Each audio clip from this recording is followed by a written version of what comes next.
The Psychology of Criminal Conduct, Chapter 7, The Person in Social Context, Family, Marital, Work, Leisure, Recreation, and Neighborhood. Pro-criminal attitudes, values, and beliefs suggest that the standards that may be applied in personally mediated control in assessing one's own behavior. The standards may be favorable to crime or unfavorable to crime. Pro-criminal cognitions also include the negative cognitive emotional states of resentment and feeling mistreated. These too may result in self-management that is favorable to crime. When cognitions are highly favorable to crime, their influence on behavior may even be relatively automatic and not require effortful self-regulation. Pro-criminal associates suggest whether the reactions of others will tend to support non-criminal alternative behavior or support criminal actions. Just thinking of the attitudinal position or even the personal of another may initiate mental processes supportive or not supportive of crime. A history of criminal behavior significantly increases the chances that self-efficacy beliefs will be highly favorable to crime and is a direct indicator of the habitual automatic strength of the criminal response. APP suggests a range of supports for criminal activity, including weak self-control and a tendency to feel mistreated by others. These traits may result in problematic circumstances in a variety of settings.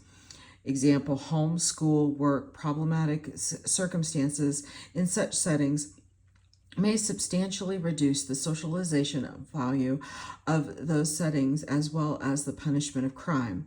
In one, if is not in receipt of a high density of rewards for pro-social behavior, then the power of subtractive costs for criminal behavior is greatly reduced. The reward and cost tendencies in effect for criminal and non-criminal behavior in the major behavioral settings impact our attitudes, friends, personality, and behavioral habits. In this chapter, the central 8 risk need factors of family, marital, school, work, and leisure recreation are explored. The chapter closes with a general commentary on the effects of neighborhoods on the development and maintenance of criminal behavior. The family of origin. Chapter 4 described how biologically based factors may predispose one toward criminal behavior. Some people may be born with temperamental characteristics, example, impulsiveness, sensation seeking, and negative emotionality, or neurological impairments that increase the risk of criminal behavior. This does not mean that these people are simply born bad. Perhaps the most important lesson from Chapter 4 is that the social environment can have an enormous effect on how our predispositions are expressed in behavior. The current chapter continues this lesson by exploring how the early socialization environment, the family of origin, influences the development of criminal behavior. The discussion opens with a review of social attachments, a concept that finds its beginnings in the caregiver-child relationship. There will be the suggestion that the caregiver-child relationship may influence the quality of attachments formed in other social settings.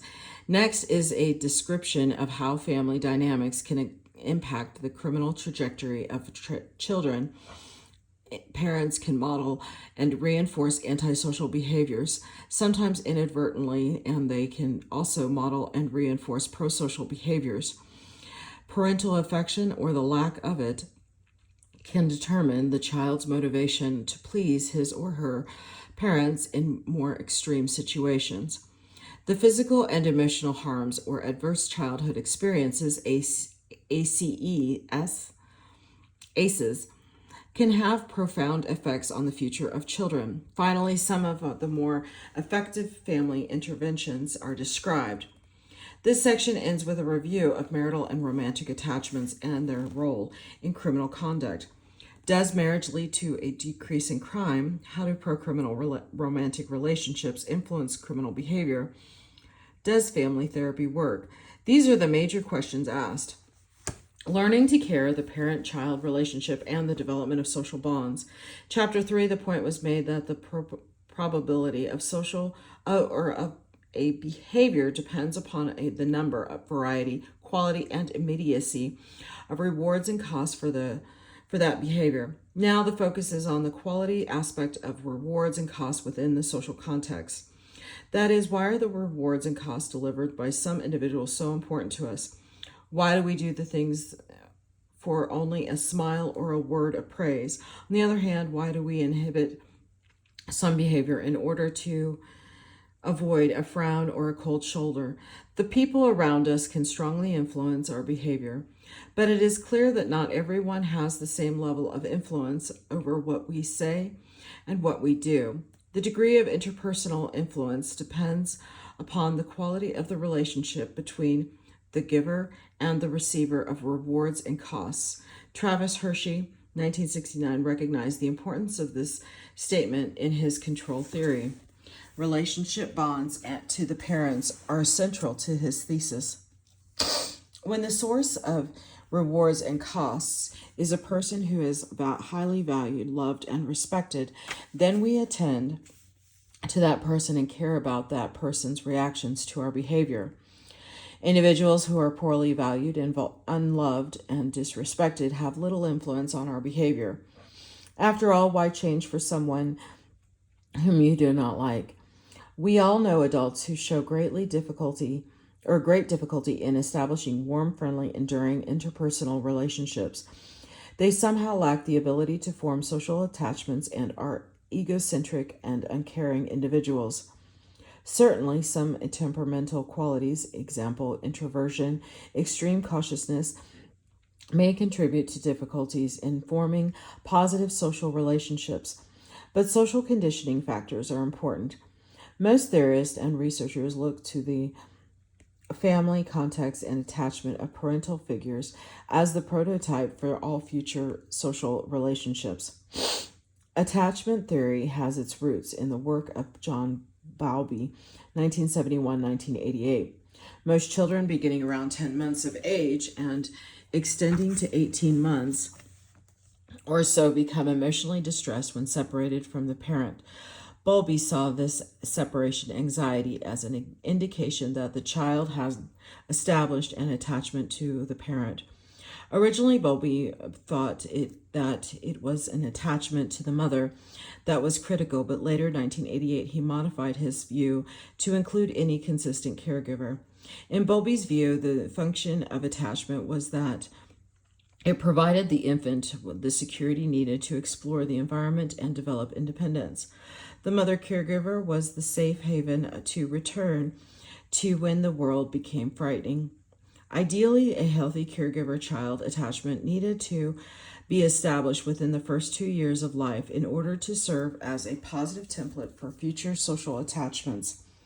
With the parent-child bond as the building block for future interpersonal relationships, disruption of the bond was thought to herald difficulties in attachment to others, peers, and symbols of authority. The example, teachers, employers.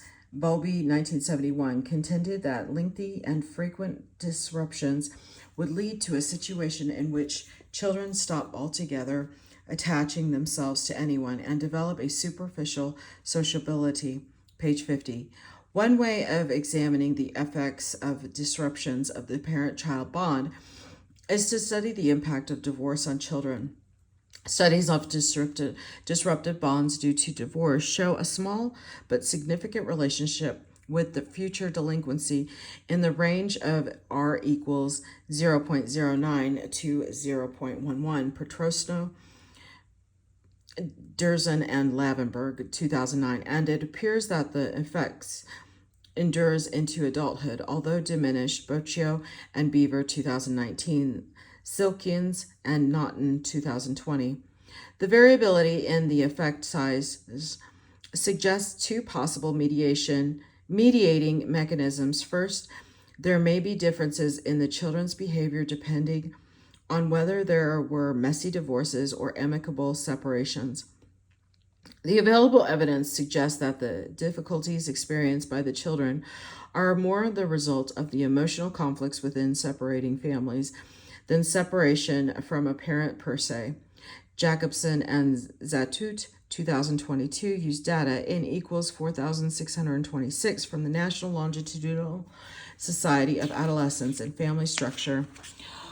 Was categorized as follows. 1. Both biological parents present 56% of the sample. 2. Single biological parent, 33%. And 3. Biological parent and step-parent, 10%. The adolescents' average age of 15 years were also asked 6 questions on their relationship with the caregivers. Jacobson and Zatut found that family structure was unrelated to delinquency. In fact, the youth in single-family homes was less likely to engage in delinquency.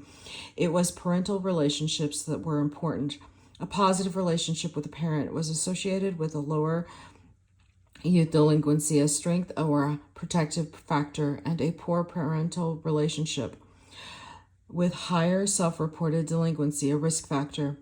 This finding is consistent with CSL theory. Close parental attachments mean that engaging in behavior frowned upon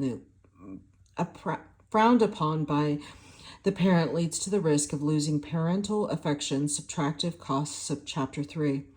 Similarly, poor relationship means there is less to lose, freeing the youth to engage in delinquent acts. Chapter 2, the point was made that drawing conclusions based on the results from a single study requires caution. Jacobson and Zatut's study 2022 is informative empirically and theoretically and should be duly noted. However, a review by Krauss, Bernasco, Leifbroer, and Rowindle 2021 reveals that the results from parental separation and divorce may not be so straightforward. The focus of their report was on single-parent families and the delinquent outcomes of youth. This was not a true meta-analysis with the calculation of effect sizes, but more of a vote count summary, i.e. counting how many studies found in a relationship between single parenting and delinquency and how many did not. 48 studies, a mix of cross-sectional and longitudinal designs published between 1939 and 2014 were reviewed. The majority of studies, 70.8%, found a relationship between living in a single household and youth involvement in the criminal justice system. Second explanation of the possible impact of family disruption is found in the nature of the relationship with the parent following divorce. Whiteside and Becker's 2000 early review of 12 studies on the effects of divorce for children under the age of 5 found that children who continued to have positive relationships with their father were less likely to have externalizing symptoms. A more recent meta-analysis by Van Dijk, Van Dijk, Van der Valk, Dekovic, and Bronji 2020 also examined the parent-child relationship post-divorce and child adjustment. A number of child adjustment behaviors were measured, and our interest here is externalizing behaviors, which included delinquency, aggression, and substance misuse. The meta-analysis was based on 115 studies of families where the parents had been separated or divorced on an average of 4 years. The average age of the children was 12 years. Parental conflict was moderately associated with the externalizing behaviors R equals 0.25. The importance of when the bond is disruptive was raised by Bowlby, who predicted that disruption of the parent-child bond at an early age would be more detrimental than at a later age. The evidence on this issue is mixed. Hershey, 1969, found that age at separation before or after the age of 5 was unrelated to delinquency. Mark Lipsey and James Durzin, 1998, could not locate enough studies of children prior to age 6 to which they could apply meta-analytic techniques. They were able to compare studies of broken homes experienced between the ages of 6 and 11 to those of separations between the ages of 12 and 14. At the younger age, the average effect size for violent behavior was R equals 0.06. It was R equals 0.10. For the older children, the differences were not significant. However, based on longitudinal data from the National Youth Survey, N equals 1,725 adolescents, Rebellion 2002 found that early parental divorce separation was related to both violent and nonviolent delinquency.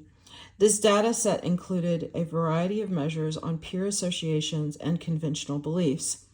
His analysis suggested that early family disruption may provide earlier opportunities for the youth to associate with the delinquent peers and learn pro-criminal attitudes. Another potentially relevant variable is the frequency of disruptions. Even a casual reading of crime stories in the local newspaper will reveal descriptions of law violators who went from foster home to foster home and institution to institution as they were growing up. Frequent disruptions can occur with remarriages and multiple romantic adult relationships, and those too can increase the risk of delinquency. Good night. However, multiple placements in foster care provide a salient picture of how frequent disruptions can increase antisocial behavior. Although caregiver maltreatment often triggers the involvement of child welfare authorities, multiple foster care placements also occur due to the aggressive and problematic behavior of the child. For example, in an analysis of 8,853 youth under state care, as the presence of youth aggressive and emotional dysregulation increased, so did the number of foster placements. Drawing upon data from 3 longitudinal studies, Thornberry, Smith, Rivera, and Huizinga, and Stouthhammer, Lober, 1999, found that 90% of youths who endured 5 or more disruptions were at an increased risk for criminal behavior. Rolf Lober and his colleagues, Lober, Pardini, et al., 2005, followed more than 1,500 boys from childhood into adulthood, 30 years of age. Children who were experienced 2 or more caregivers before the age of 10 were almost twice more likely to commit a violent offense than children without this experience. In an incarcerated sample, youths with a history of foster care were 4 times more likely to follow a life course persistent trajectory than youths without a history of foster care.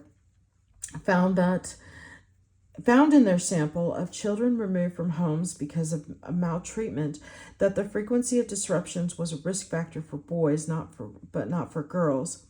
Boys with 4 or more home placements had a delinquency rate of 21% compared to 12% for those with no change in placement. The comparable rates for girls were 7% and 6%. A final comment concerns the association between parent-child attachment and later peer attachment. Recall that Bowlby saw the parent-child attachment as the prototype for future attachments with non-caregivers. In other words, if there were poor attachments with parents, then there will be problems with friends. Indeed, there is some evidence that successful peer relations are related to positive attachments to the parent. For example, a meta-analysis of 63 studies found an average of effect size of R equals 0.20 between the attachment to mother and successful peer relations. Fonagy and colleagues hypothesized that adolescence is a particularly important time, as there is a fundamental shift from the importance of the parent-child bond to more general adult and social bonds. There is a moment of detachment when neither an old nor new attachment patterns are fully active, page 241. This moment of detachment is a normal process, but it also represents a point when parental controls are loosened, possibly giving rise to adolescence, limited delinquency, building social relationships, and really caring about others may find its origins in the attachment patterns within the caregiver-child relationship. But the parent's role in delinquency goes beyond providing emotional warmth and security. It also includes parenting practices. Adverse child experiences, ACEs. The disruption of caregiver-child bonds is one consequence of adverse childhood experiences, ACEs. Traumatic experiences can also affect adults, e.g., example, the criminal victimization, and this will be a topic for discussion when we turn to rehabilitation, chapter 11. Presently, however, the focus is on ACEs. In general, there are 10 ACEs subsumed under 3 categories: Folk Kemp, Yusark, Barwalker, and Toulouse-Shams, 2021. The categories are 1. Abuse, physical, sexual, and emotional. 2. Emotional and physical neglect. 3. Household dysfunction, caregiver, substance misuse, mental illness, intimate partner violence, and parental separation. ACEs can result in a variety of negative outcomes such as depression, heart disease, and substance misuse.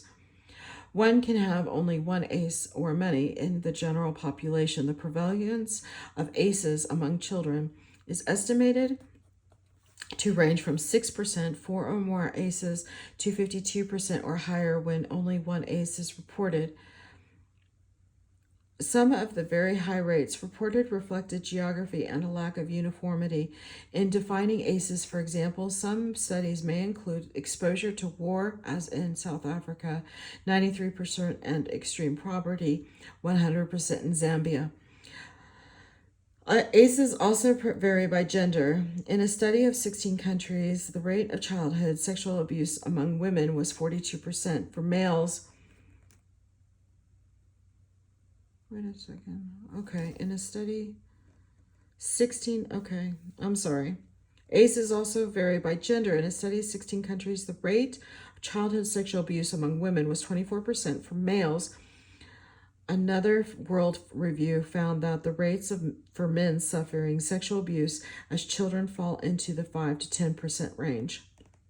Among justice involved samples, histories of ACEs are in the order of 50%. Experiencing ACEs is predictive of a range of undesirable health, psychological, and behavioral outcomes.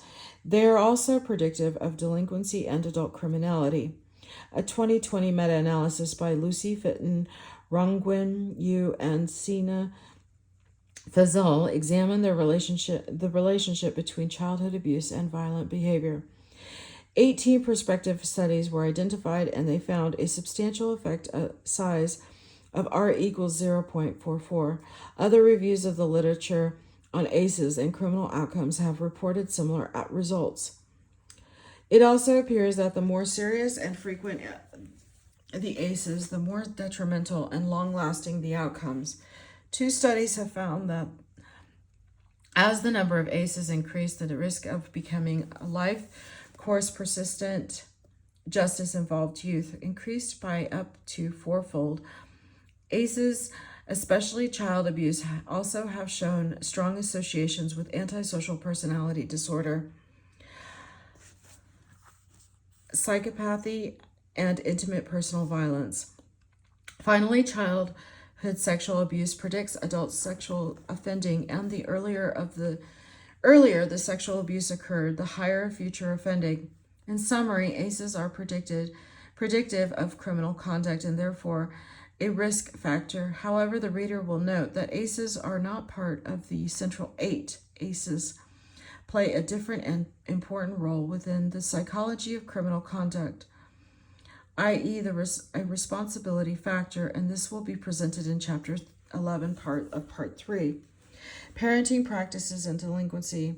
As with any interpersonal source of influence, parental influence operates along a relationship and structural dimension. As described previously, poor parent-child relationships lead to antisocial behavior.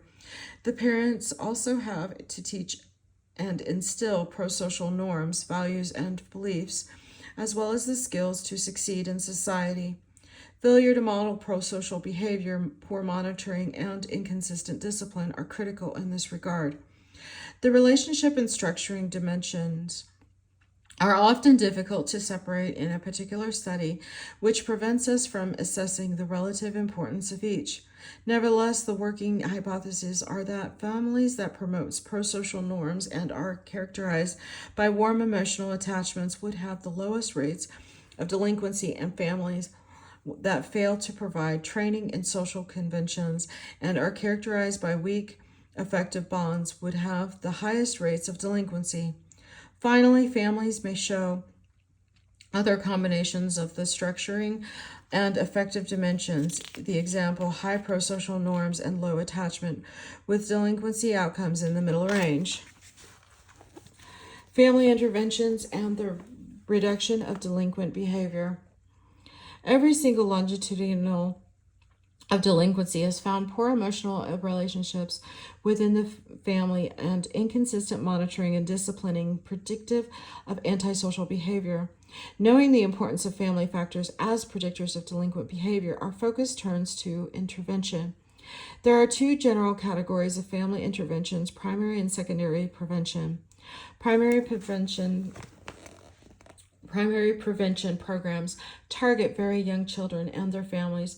The children have not yet been identified by the criminal justice system, but have the risk factors for delinquency. An example is the Oregon Social Learning Center program developed by Gerald Patterson and his colleagues. The clientele of the program are conduct disordered and hyperactive children and their families. In their theoretical model, coercive family processes are central.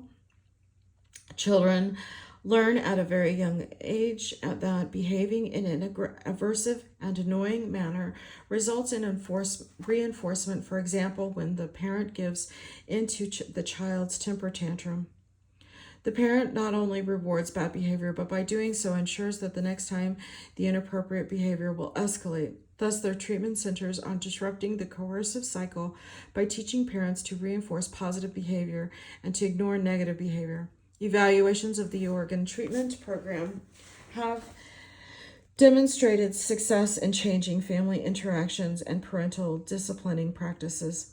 In general, primary intervention programs have proven to be quite effective in reducing the problematic behaviors of children and their parents. Piguero and his colleagues updated an earlier 2009 meta-analysis expanding the number of early interventions targeting children less than 5 years. The majority of the studies were from the United States, but there were also studies from Europe, Australia, New Zealand, Canada, and even one from China. The average effective size was R equals 0.18. Not only were their programs effective in reducing antisocial behavior, but there was also evidence that these programs are very cost effective. For example, Farrington and Kogel found that a prevention program designed for boys aged 6 to 11 saved up $37 in criminal justice costs for every dollar spent on the program. Secondary prevention. Secondary programs target criminal justice involved adolescents. Two well-researched programs are functional family therapy and multi-systematic therapy.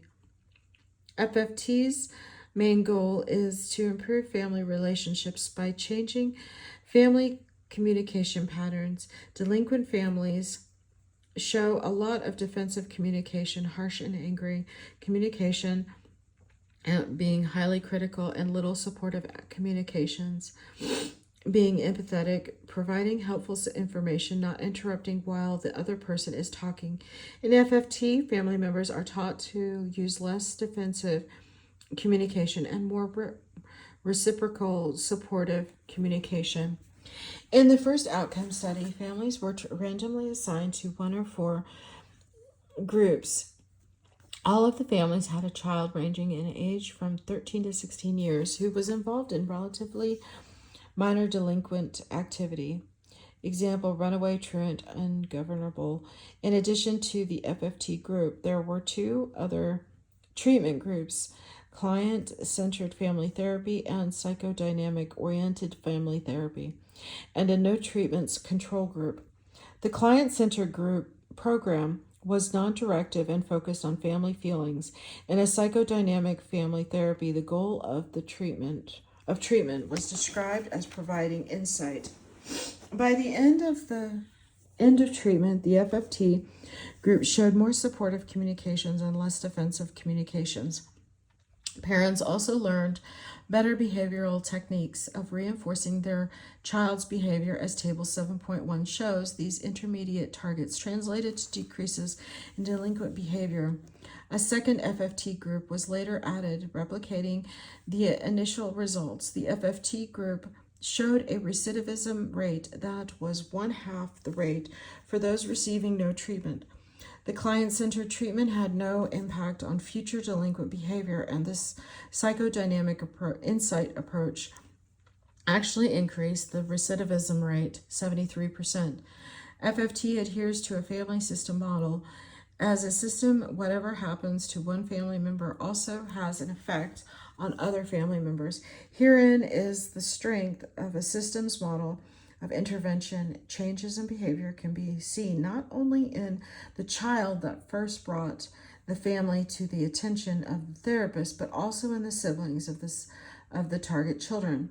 Nancy Klein, James Alexander, and Bruce Parsons, 1977, searched juvenile court records and found that for the no treatment control group, 40% of the siblings had official court records. The recidivism rate for the siblings in the client-centered group was 59%. For the psychodynamic group, it was 63%. The rate of the FFT group was 20%.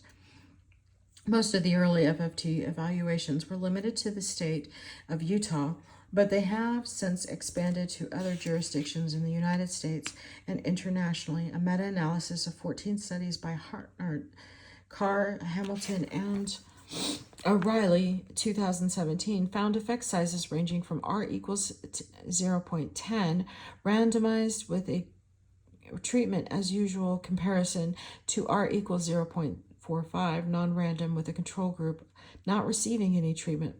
Furthermore, it costs approximately $2,380 to deliver the program for each client, but saves the taxpayers $49,776 over the course of the youth's career. Multisystematic therapy, MST, was originally designed to deal with the more serious delinquent. At its core is a family therapy component, family preservation, that teaches parents the social skills needed to deal with adolescent problems, normative, and to reduce conflict within the family relationship. MST also enlists the school peers and other key community agents in order to maintain the benefits of treatment. See Resource 7.1. MST essentially broadens the intervention beyond the nuclear family. MST has been subjected to multiple control evaluations and to a variety of problems. The example, adolescent sex offenders. The early evaluations were quite promising, but more recent reviews have been mixed. In probably the most comprehensive review of MST undertaken to date, the general conclusion was the effects are inconsistent across studies. Pigot, Nielsen, Green, Montgomery, 2021. Little and her colleagues examined 23 randomized experiments of MST with two outcomes: out-of-home placements and criminal behavior. Overall, there was little impact on the outcomes measured. However, and this is important, there were significant differences between the evaluations conducted in the U.S. and those conducted outside of the U.S. Out-of-home placements were reduced in the U.S. studies, R equals 0.14, but not in other countries. Confidence interval included 0. There were no overall significant reductions in arrest rates measured at 2.5 years in the U.S. Although there was a wide variability in the findings, surprisingly outside the U.S. arrest rates increased to R equals 0.33. The authors of the meta-analysis did identify some methodological weaknesses in the studies reviewed. For example, the U.S. studies tended to have control groups that received no or little treatment, whereas outside of the U.S., control groups consisted of other forms of treatment interventions. A major source of criticism was bias. Most of the U.S. experiments were conducted by the developers of MST, and this may introduce a potential conflict of interest. Developers may select control groups to increase the chances of finding significant differences or selectively report results. Although this is a possibility and should be addressed by program evaluators, there is also the possibility that the developers of a program may be in a better position to ensure that the program is implemented or intended. We will return to the issue of program integrity and the role of developers in chapters 10 and 12. For now, MST and other family-based interventions cannot be dismissed as having no value. Family-based treatments include other important outcomes such as peer relationships and emotional problems, and these are very meaningful to troubled families. Okay, let me go ahead and this is resource note 7.1. Should you need to pause this and read this at your leisure. Summary of family treatment. There are three important conclusions that we can draw from the family intervention studies. First, both the structuring and relationship dimensions are important. Second, behavioral treatment approaches can change family interactions. First, both structuring and relationship dimensions are important. Second, behavioral treatment approaches can change family interactions, along with the structuring and relationship dimensions, and these changes are associated with decreases in delinquent behavior. Improved family functioning and relationships have also demonstrated decreased delinquent peer associations. Finally, the reasons for the success of family programs go beyond attention to the relationship and structuring dimensions of interpersonal influence. They each involve detailed attention to program integrity. The most effective program have smaller samples where the intervention can be more easily implemented and monitored. Program effectiveness depends upon appropriate and intensive strategies being carried out with integrity. Marital and romantic relationships combined with family marital factors represent one of the central 8 risk need factors, referring to the meta-analysis of the predictive validity of the LS assessment instruments to be reviewed in chapter 10. Over Stockdale and Wormworth, 2014. The subcomponent family marital yielded mean effect sizes of 0.14 and 0.11 for general and violent recidivism, respectively. A recent study of nearly 16,000 inmates by Giguera, Roulette, Olari, and Borrasa, 2023 found an average R equals 0.67. 2-year follow-up for the family marital subcomponent of the LSCMI, much higher than they reported by Oliver et al. However, Guerrero et al. Also provided the result for the 4 items in the family marital subcomponent and found the following predictive validity estimates. Dissatisfaction with the partner relationship, R equals 0.57. Dissatisfaction with parental relationship, R equals 0.56. Dissatisfaction with relatives, R equals 0.60. Criminal family partner, R equals 0.56. In distance theory, to be described in the last chapter, there are a number of turning points to which events such as new employment or new residential change may facilitate the turning away from crime. Another turning point is marriage. Using a subsample, N equals 52, drawn from the original 500 boys in the Gluck and Gluck study, Sampson, Laub, and Weimer 2006 examined the effects of marriage on criminal behavior. They found a 35% reduction in the odds of criminal behavior associated with being married. Further analysis indicated that being in a stable relationship, although infrequent, for this group, recall the assortative mating discussion from Chapter 4, contributed to reduced crime after controlling for marriage. Similar findings have been reported in the United States and internationally. Although there have been exceptions, stable cohabitation also appears to reduce offending, but not to the same extent as marriage. The interesting question then becomes, how does marriage work to reduce recidivism? In an analysis of longitudinal data from the United States, War 1998 found that after marriage, the amount of time spent with peers, prosocial or antisocial, decreased significantly. That is, marriage may have its effect through altering the reward cost distribution associated with pro-criminal supports for crime. Marriage may also lead to a higher job stability, particularly for those who have had histories of erratic employment.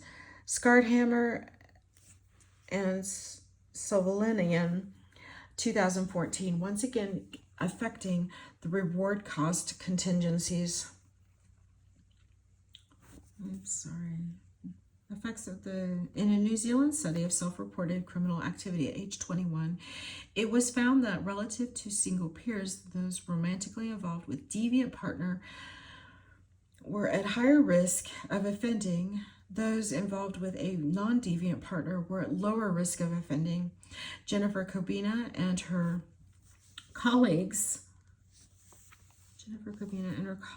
found marriage had a positive effect on women, but not for men unless they were low-risk males. Apparently, low-risk males are less likely to cohabit with criminal women. That is examination of the criminal versus non-criminal partners. It is important to explore because generally there is a tendency for mating to occur among persons with similar backgrounds. Although adult bonds tend to succeed because of shared attitudes and values, it is not beneficial when it comes to outlaws. School. Relatively low levels of academic achievement are risk factors for criminal behavior, and their predictive validity persists into adulthood.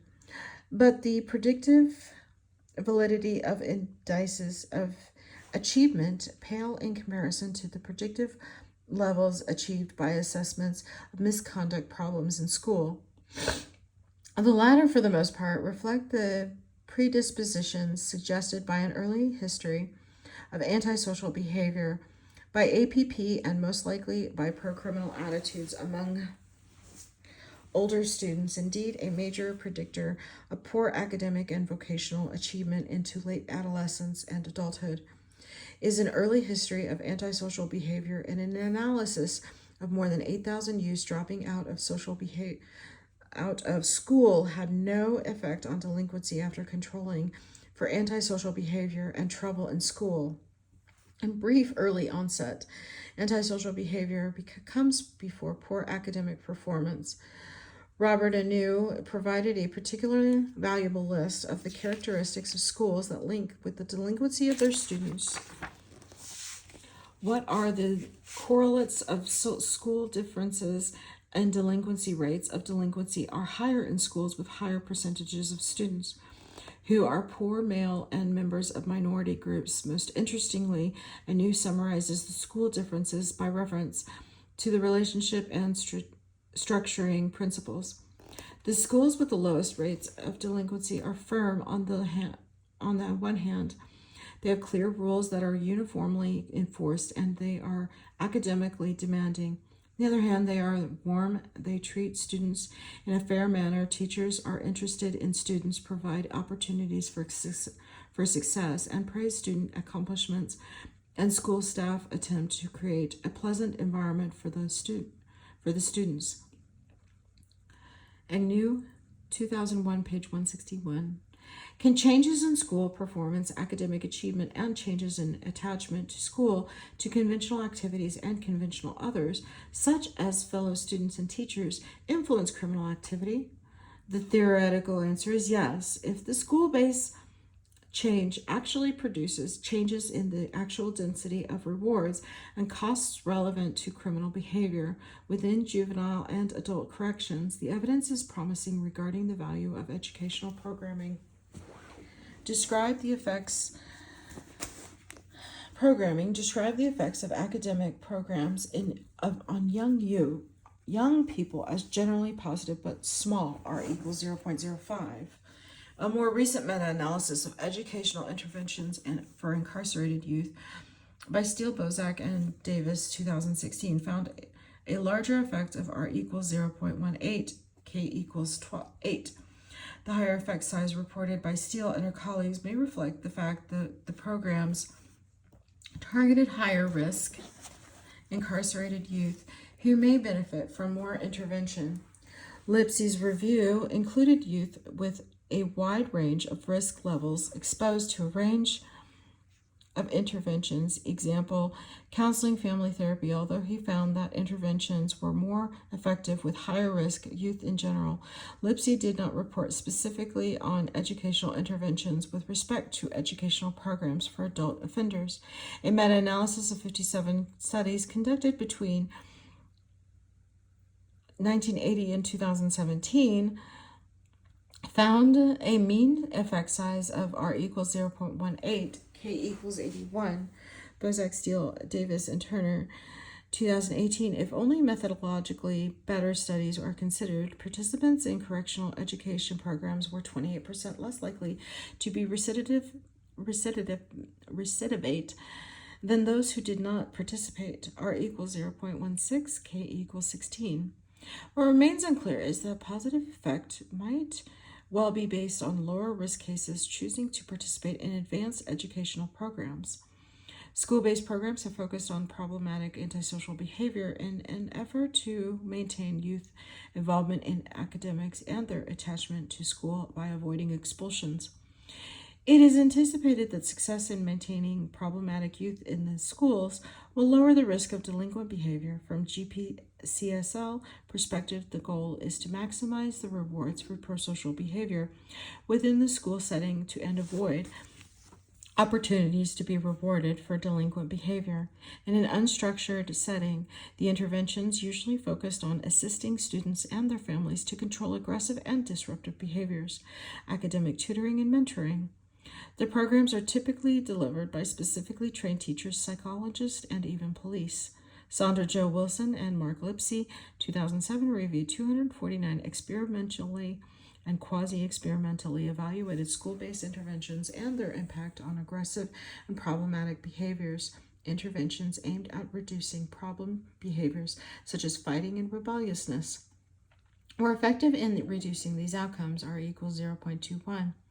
and consistent with the risk principle of effective treatment, more effective for higher risk students. In addition, behavioral strategies were also more effective than other treatment modalities, example, social problem solving counseling.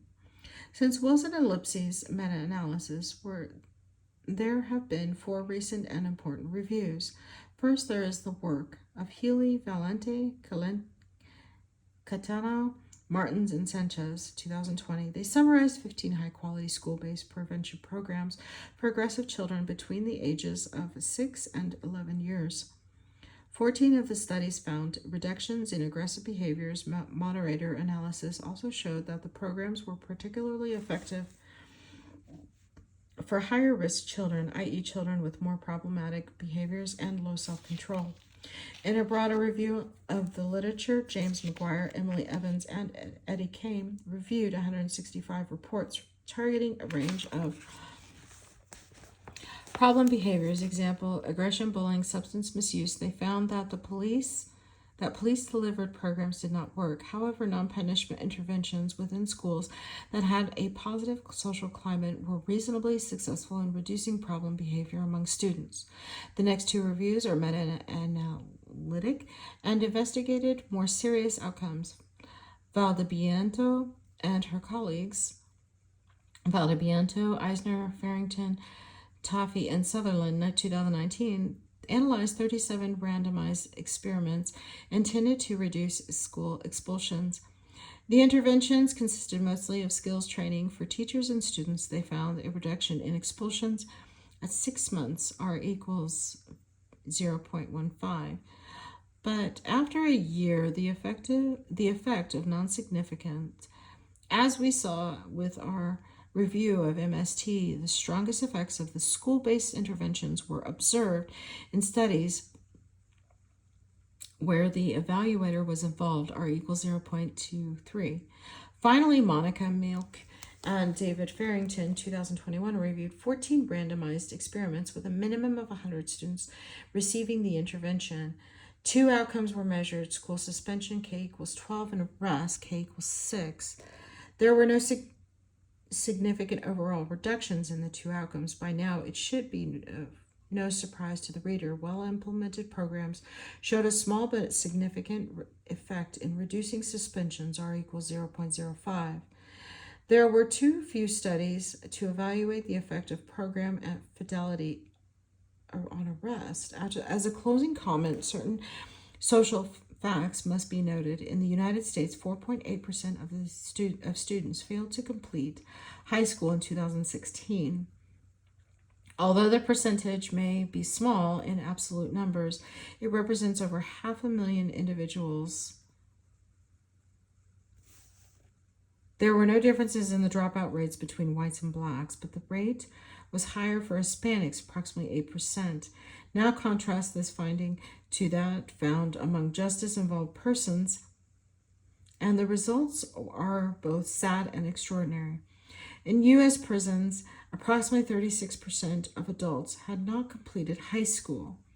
When broken down by race, it is 27% for whites, 44% for blacks, and 53% for Hispanics. Furthermore, in a follow-up of released inmates from Indiana, N equals 6,561, where nearly 2/3 of the African Americans had less than high school educational attainment, was one of the best predictors of reincarceration, as 1/2 part of the central 8 risk need factors, the other being employment. Attention to education by policymakers and practitioners bears top consideration.